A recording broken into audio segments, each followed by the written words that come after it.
चालाक बूढ़ी औरत। बहुत साल पहले की बात है। एक बूढ़ी औरत ऐसे राज्य में रहती थी जिसकी रानी बहुत सुंदर थी। उसके 4 बेटे थे जो आपस में लड़ते थे और उनकी पत्नियां भी एक दूसरे को पसंद नहीं करती थी। वो सब एक ही घर में रहते थे लेकिन इतना लड़ते थे कि उन्होंने अलग रसोई रखी। बूढ़ी औरत चाहती थी कि सब एक साथ खुशी से रहे और एक दूसरे की मदद करे। उसने धमकी दी कि वो सबको घर से निकल देगी अगर वो एक साथ मिलकर नहीं रहेंगे।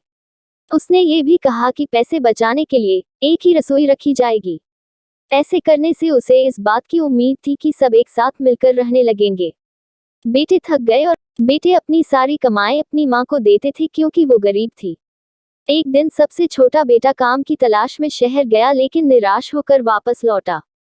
रास्ते में उसने मरे हुए सांप को देखा और उसने उसे उठा लिया क्योंकि वो खाली हाथ नहीं वापस लौटना चाहता था।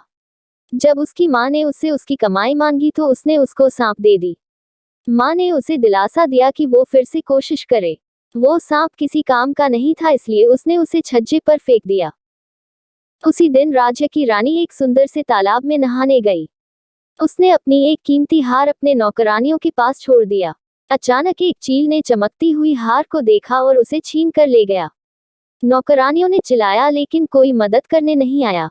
रानी इतनी उदास हो गई कि उसने ऐलान किया कि जिसने भी उस हार को ढूंढा उसे बड़ा इनाम मिलेगा। ते हुए चील ने बुढ़िया के छज्जे पर सांप देखा और उसे समझ में आया कि सांप को तो खाया जा सकता है लेकिन वो हार किसी काम का नहीं है। उसने हार को छोड़ दिया और सांप को ले गया। अगले दिन बूढ़ी औरत छज्जे पर कपड़े डालने गई तो उसने हार को देखा।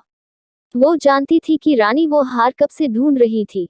दिवाली कुछ ही दिनों में होने वाली थी। इस मौके पर दिए जलाए जाते हैं को लक्ष्मी जी खुश करने के लिए। बूढ़ी औरत रानी के महल गई और चौकीदार से पूछा कि क्या वो रानी से मिल सकती है। रानी ने हार को देखा तो वो बहुत खुश हो गई और उसने वादा किया कि वो बूढ़ी औरत को बड़ी रकम देगी। बूढ़ी औरत ने मना कर दिया और बोली, मैं गरीब हूँ, इतनी बड़ी रकम मैं संभाल नहीं सकती। मेरी यह इच्छा है कि दिवाली पर सिर्फ मेरे ही घर में दिए जलाए जाए और किसी के घर में नहीं। रानी थोड़ा हैरान हुई लेकिन वो इतनी खुश थी कि उसने आदेश दिया कि सिर्फ बूढ़ी औरत के ही घर में दिए जलेंगे।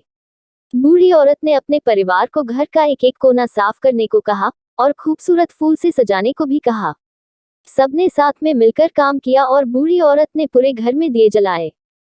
12 बजे लक्ष्मी जी आई और चारों तरफ अंधेरा देखकर निराश हो गई। लेकिन उन्होंने बूढ़ी औरत के घर में जलते हुए दिए देखे। क्योंकि उन्हें दिए पसंद थे उन्होंने बूढ़ी औरत के दरवाजे पर दस्तक दी। बूढ़ी औरत ने दरवाजा खोला और अपने परिवार वालों को लक्ष्मी जी को फूल और मिठाइयों से स्वागत करने के लिए कहा। लक्ष्मी जी खुश हो गई और उन्होंने पूरे परिवार से कुछ बदले में मांगने के लिए कहा क्योंकि वो उनके भक्ति से प्रसन्न थी। बूढ़ी औरत ने कहा, हम चाहते हैं कि आप हमारे घर में हमेशा के लिए रहे ताकि हम सदा खुशी से रह सके। लक्ष्मी जी सोचकर बोली, मैं रहने को तैयार हूँ लेकिन आप सबको एक साथ मिलकर रहना होगा, लड़ना नहीं है। अगर किसी ने भी मेरी बात नहीं मानी तो मैं ये घर छोड़कर चली जाऊंगी। सब इस बात से बहुत खुश थे कि लक्ष्मी जी संतुष्ट थी।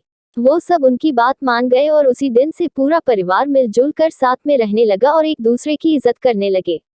बूढ़ी औरत इस बात से संतुष्ट थी कि उसकी इच्छा पूरी हो गई। इसी तरह से लक्ष्मी जी आने वाले पीढ़ियों के लिए भी उनके घर पर पधारी।